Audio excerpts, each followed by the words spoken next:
Welcome back, all my friends, Romans, and countrymen, to another long-awaited Munro Minute. I decided that since I had some time, and that I wanted to demonstrate that I am, indeed, still alive, that I would put on another Munro Minute for all of you. I've received some great feedback on my dramatic Robinson Crusoe reading, and after looking over the video again, which I had done back in the day, I decided that I had really not done this fabulous novel justice by only reading about 2 or 3 pages worth of it. So I decided that since I happened to be in the mood, that I would read some more. So I'm going to begin where I am 99.7% sure I left off. He bade me observe it, and I should always find that the calamities of life were shared among the upper and lower part of mankind, but that the middle station had the fewest disasters, and was not exposed to so many vicissitudes as the higher or lower part of mankind. Nay, they were not subjected to so many distempers and uneasiness, either of body or mind, as those who were by vicious living, luxury, and extravagances on one hand, or by hard labor, want of necessities, and mean or insufficient diet on the other hand, bring distempers upon themselves by the natural consequences of their living.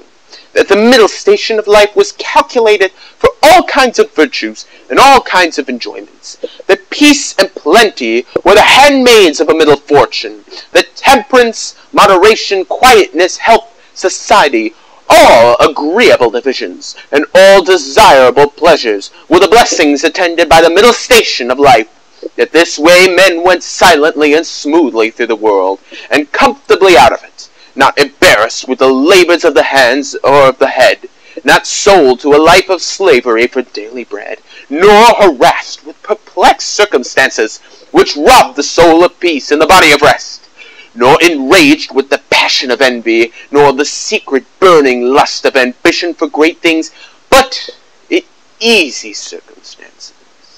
sliding gently through the world, and sensibly tasting the sweets of living, without the bitter feeling that they are happy, and learning by every day's experience to know it more sensibly.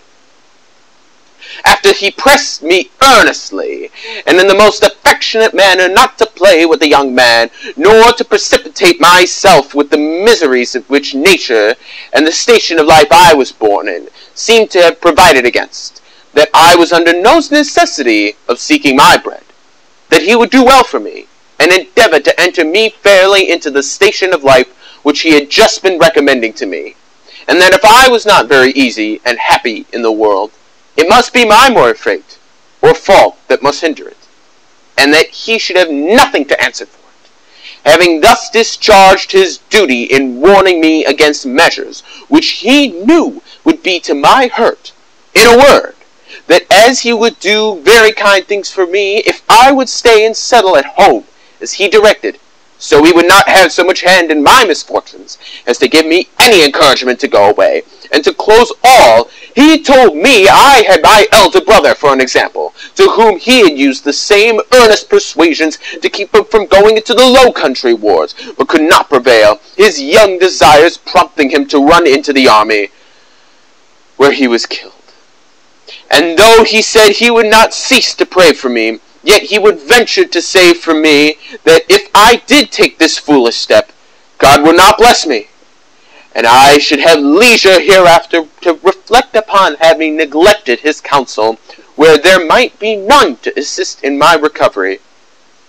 I observed in this last part of his discourse, which was truly prophetic, though I suppose my father did not know it to be so himself, I say I observed the tears run down his face very plentifully, especially when he spoke of my brother who was killed, and that when he spoke of my having leisure to repent, and none to assist me,